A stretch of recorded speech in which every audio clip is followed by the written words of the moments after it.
तर मांडणार विचार। स्वातंत्र्य दिनाच्या सोहळ्यासाठी दिल्लीतील लाल किल्ला सज्ज। पंतप्रधान नरेंद्र मोदी उद्या लाल किल्ल्यावरून या सोहळ्याला करणार संबोधित।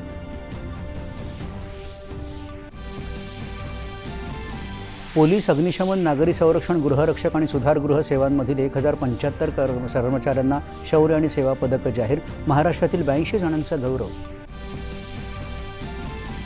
देशात आज पाळला जातोय फाळणी वेदना स्मृती दिवस। सलोखा आणि बंधुभाव जपत विकसित भारताच्या उभारणीसाठी सर्वांनी एकत्रितपणे काम करण्याचं पंतप्रधानांचं आवाहन।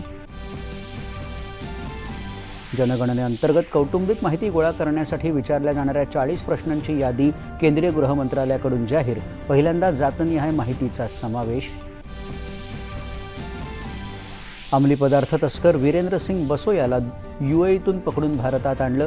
जगात कुठेही लपले तरी तस्करांना भारतीय कायद्याच्या कक्षेत आणणार, अमित शहा यांचा निर्धार।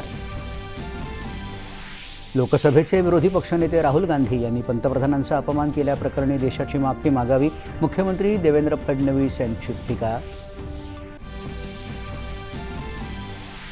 महाराष्ट्रातल्या 36,211 कंपन्या बंद झाल्याचा विरोधकांचा दावा फेटाळत शरद पवार यांना मुख्यमंत्री देवेंद्र फडणवीस यांचं उत्तर।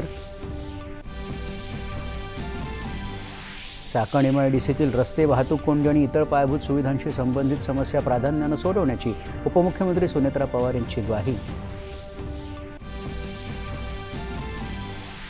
मराठवाड्याच्या पुढच्या पिढीला दुष्काळ पाहू देणार नाही अशी ग्वाही देत संपूर्ण मराठवाडा दुष्काळमुक्त करण्याचा निर्धार। मुख्यमंत्र्यांकडून जालन्यात शेतकरी मेळाव्यात व्यक्त। गडचिरोली जिल्ह्यात एका वसतिगृहात सर्पदंशानं झालेल्या 3 विद्यार्थ्यांच्या मृत्यूची राष्ट्रीय मानवाधिकार आयोगानं स्वतःहून घेतली दखल। राज्याच्या मुख्य सचिवांना बजावली नोटीस। आणि उत्तराखंडच्या चमोली जिल्ह्यात बांधकाम सुरू असलेला बोगदा खचून 7 कामगारांचा मृत्यू। बचाव कार्य सुरू।